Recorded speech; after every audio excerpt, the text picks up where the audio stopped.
Hello friends, welcome to Online Guru. Online Guru इस platform पे आप सभी का स्वागत है। My self Gorakshanath Bokre.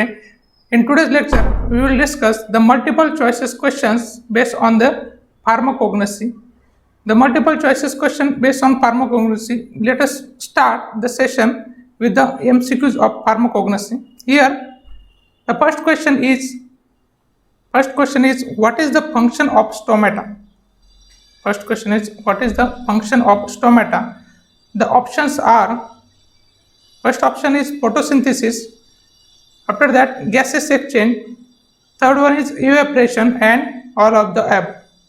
Okay, what is stomata?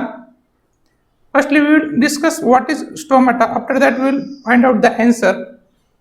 Here in structure, we can see here the structure of stomata, which includes the guard cells. Two kidney-shaped guard cells are there.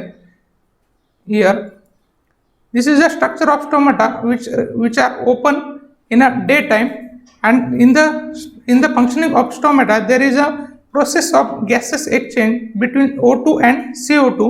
So there is a gases exchange through the subsidiary cell. So gases exchange is there in the stomata. In a daytime, there is a process of photosynthesis also. Okay, there is a process of photosynthesis with the help of O2 and CO2 exchange. So photosynthesis is also done in a daytime process. Also, there is a evaporation of water in a daytime. Okay, that is function of stomata is photosynthesis, gases exchange, as well as evaporation of water. So the right answer, that is function of stomata, is all of the above. Here in figure we can see here in the first sentence, it involves the process of using O2 and CO2 and H2O, releasing O2 as a waste product. No, O2 is included for the process of photosynthesis.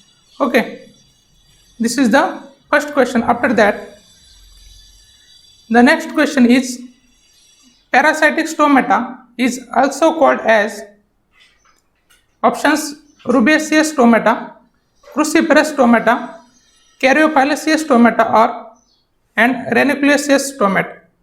Okay, these are the alternative names of stomata in the options here, and the right answer is parasitic stomata is also called as rubeaceous stomata. Is also called as rubeaceous stomata. So let us discuss about the next options, why it is not so. Or parasitic stomata is also called as rubeaceous, then which stomata are called as a cruciferous, which stomata are called as a caryophyllaceous, and which stomata is called as a ranunculus stomata. Here, cruciferous stomata is also called as anusocytic stomata. Also called as a anusocytic stomata. Caryophyllaceous stomata is also called as a dicytic stomata. We will discuss it in a next slide with their figures. Okay, dicytic stomata or caryophyllaceous stomata. After that, ranunculus stomata is also called as a anomocytic stomata. Anomocytic stomata. These are the alternative names of stomata. In the exams of GPAT as well as in NIPER exam, the question can be asked on such type of questions on stomata, which are: what are the alternative names for a parasitic stomata, what are the alternative names for a dicytic stomata, as like question can be asked in an exam. So exam point of view, this is important to know the alternative names of particular stomatas. Okay, the next question is third question. In senna leaves, which type of stomata is present? In the leaves of senna, which type of stomata is present? First option is a dicytic stomata, anusocytic stomata, parasitic stomata, and anomocytic stomata. The right answer of this question is, in senna leaves, the parasitic stomata is present. Parasitic stomata is present is a right answer. So in senna leaves, parasitic stomata are present. So in dicytic stomata, the examples are the names of plant in which there is a dicytic stomatas are present. These examples are examples of dicytic stomata includes the plants, that is peppermint, spearmint. These are the examples of dicytic stomatas. Okay, senna are examples of parasitic stomata. Anisocytic stomata examples are belladonna plant, belladonna, datura. These are the examples of anisocytic stomata. Okay, after that, the D option, that is anomocytic stomata. The examples of anomocytic stomata are digitalis, lobelia. These are the examples of anomocytic stomata. Now in this figure we will discuss what are actually parasitic stomata, what is actually the dicytic stomata, and what are the different types of stomata. Here with the help of figure we can understand the stomata in a clear manner. Okay, in anomocytic stomata, here this figure you can see here. In anomocytic stomata there are a number of subsidiary cells around the guard cells. These are the 4 subsidiary cells around the guard cells. It's called as a anomocytic stomata. These are called as anomocytic stomata. In anisocytic stomata, the guard cells covers with the 3 subsidiary cells. These are the 3 subsidiary cells in a anisocytic stomata. If there are 2 or more or 3 subsidiary cells, then it is called as a anisocytic stomata. In dicytic stomata, there are 2 subsidiary cells which are cross-cell to each other. Here you can see here, this is a dicytic stomata, and there are 2 subsidiary cells which are cross-cell. So dicytic stomata is also called as a cross-cell stomata. With the help of this figure, you can easily understand the structure of dicytic stomata. After that, parasitic stomata example is we have seen senna leaves. In senna leaves there is a stomata which is parasitic. Okay, in parasitic stomata the guard cells are covered by the 2 subsidiary cells which are parallel to each other, which are parallel to the guard cells. That is, these are the 2 subsidiary cells which are parallel to the guard cells are called as a parasitic stomata. Then actinocytic stomata. In actinocytic stomata, the subsidiary cells are placed like a circles in the subsidiary cells. These are the subsidiary cells which are placed in a circle or in a circle manner are called as a actinocytic stomata. This is gramineous stomata, and these are the tetracytic, means 4 subsidiary cells are called as tetracytic stomatas. These are the types of stomata. In this question we have discussed the stomatas as well as their examples and in last slide we have seen what are the other names for the stomata. These are all about stomata. After that we will see the next question, that is shikimic acid pathways on biosynthesis of, or shikimic acid pathway involves the biosynthesis of, options are folates, aromatic amino acids, proteins, and D option is both A and B. Okay, the right answer of this question is both A and B. Both A and B means shikimic acid pathway involves the biosynthesis of folates as well as aromatic amino acids. Now, what are the aromatic amino acids? What are the examples of aromatic amino acid? That is tryptophan, tyrosine. These are the examples of aromatic amino acid. Let us see what actually the shikimic acid pathways. Okay, shikimic acid pathway involves there is a introduction or there is a addition of phosphoenol pyruvate and erythrospore phosphate, which shows the 3-deoxy-D-arabino heptosonate 7 phosphates. Then it releases the 3-dehydroquinate with the help of enzyme 3-dehydroquinate synthase enzyme.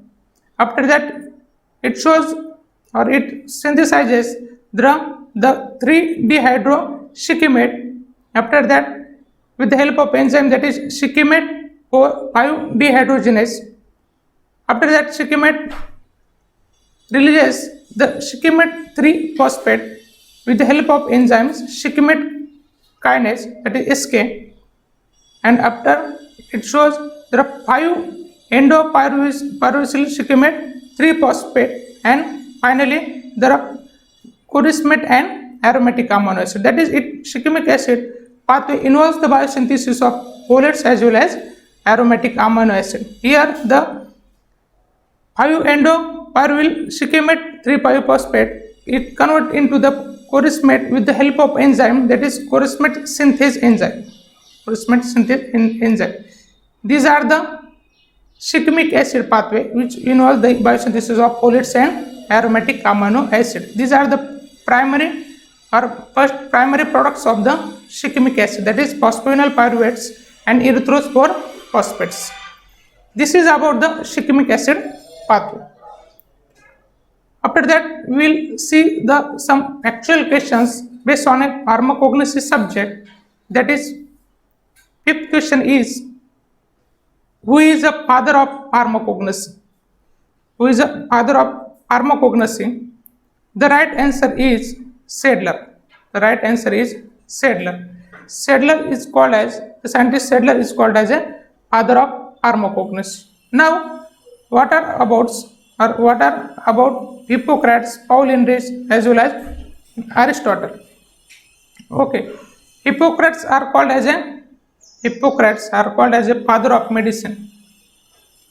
Father of medicine. Okay, then Paul Ehrlich, father of chemotherapy. Father of chemotherapy. These are about Hippocrates and Paul Ehrlich. Okay, Sadler is called as a father of pharmacognosy. This in figure we can see the scientist, the Sadler, in a diagram. At the right side, Sadler is called as a father of pharmacognosy. After that, sixth question, who is called as a father of medicine? Who is called as a father of medicine? In the last slide, we have seen who is called as a father of pharmacognosy, that is Sadler. In this, you see who is called as a father of medicine. The right answer is Hippocrates. The right answer is Hippocrates are called as a father of medicine. Okay. Then Charak is called as a father of Ayurvedas. Father of Ayurvedas. Charak are called as a father of Ayurvedas. Sushruta are called as a father of surgery. Father of surgery. Sushruta are called as a father of surgery. Then Samuel Hahnemann are called as a father of homeopathy. Father of homeopathy. This is about the factual part, comes under the introductory parts in pharmacognosy. Father of pharmacognosy, father of medicine. In the last GPAT exam or in the previous year, the question was asked on this. On this question, who is the father of medicine, as well as in any competitive exams related to pharmacy or any other exam, the question can be asked who is called as a father of medicine, that is Hippocrates. Okay, this is a picture of Hippocrates. At the right side, Hippocrates, you can see here Hippocrates. The next question is seventh question, that is cinchona consists of dash or which metabolites? Options are alkaloids. Option A, alkaloids.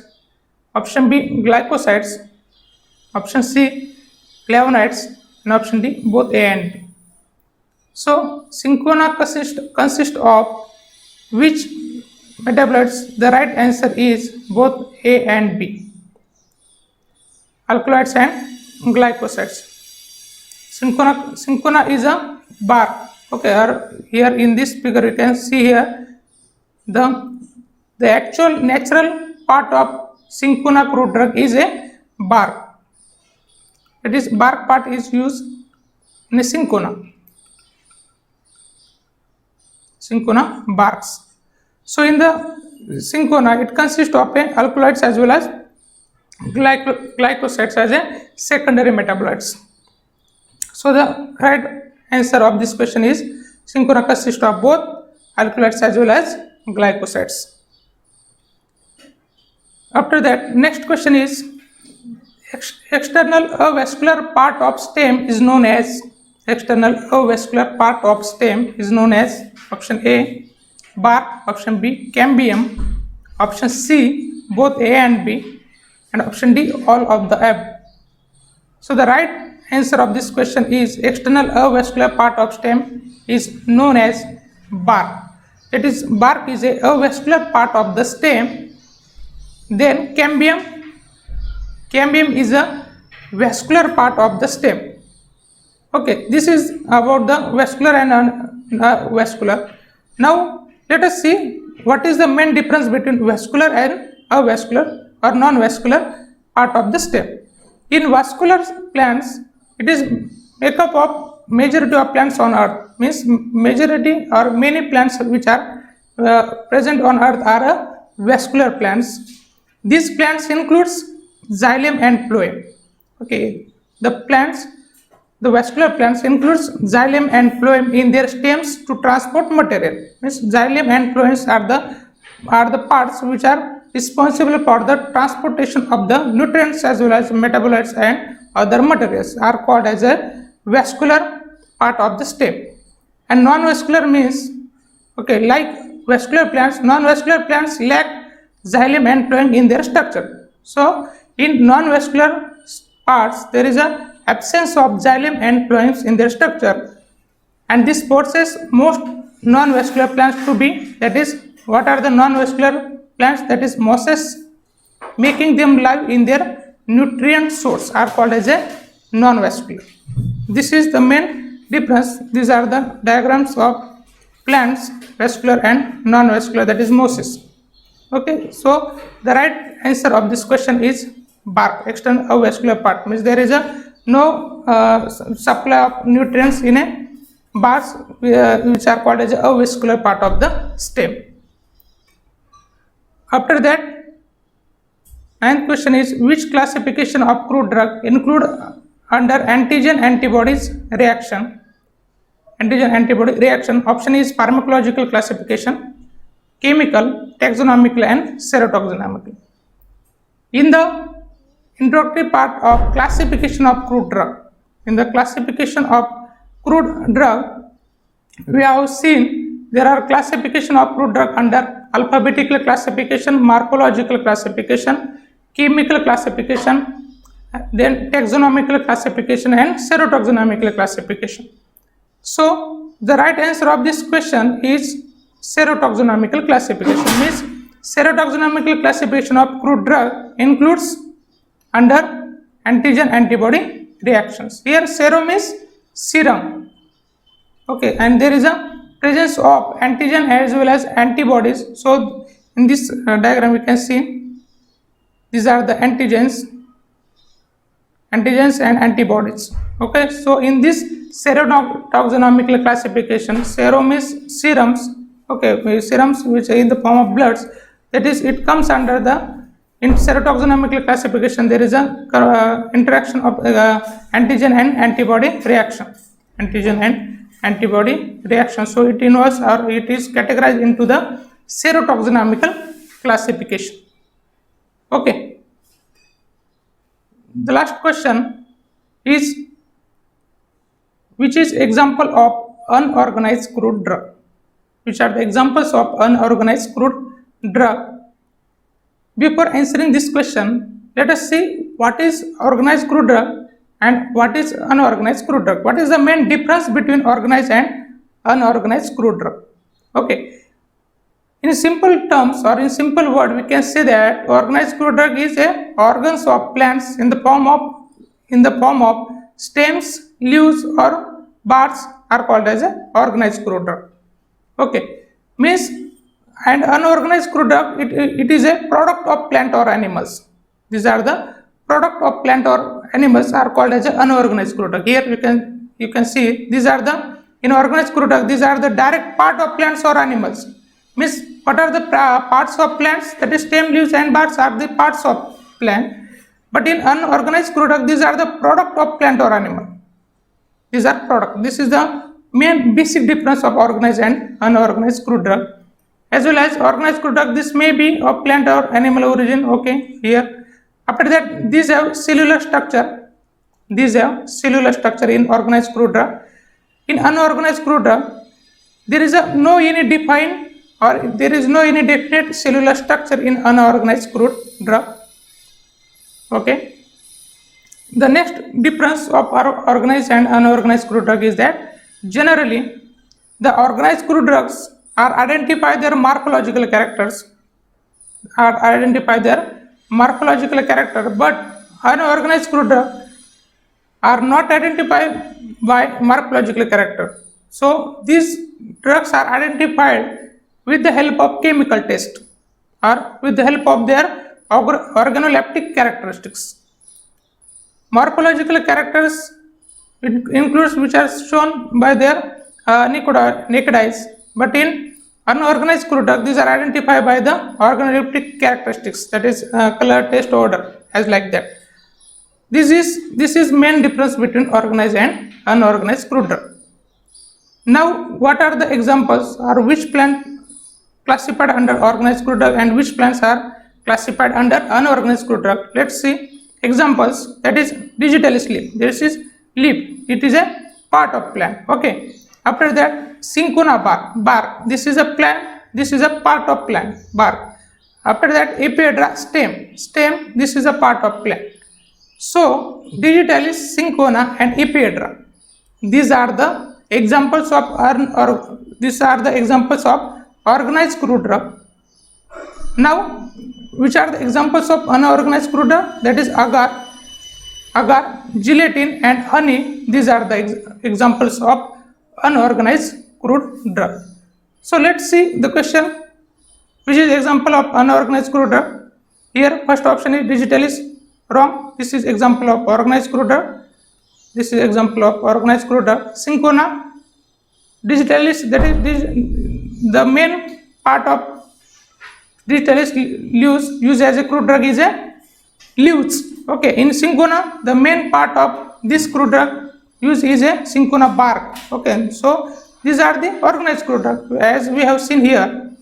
And epiedra, the main part used is a stem of epiedra. So these three plants are included under a organized crude drug. Agar it is a unorganized crude drug. Agar is a unorganized crude drug, that is agar, gelatin, and honey. These are unorganized crude drug. This is about the difference between organized and unorganized crude drug, and these are about the multiple choices question based on a pharmacognosy. Okay, thank you.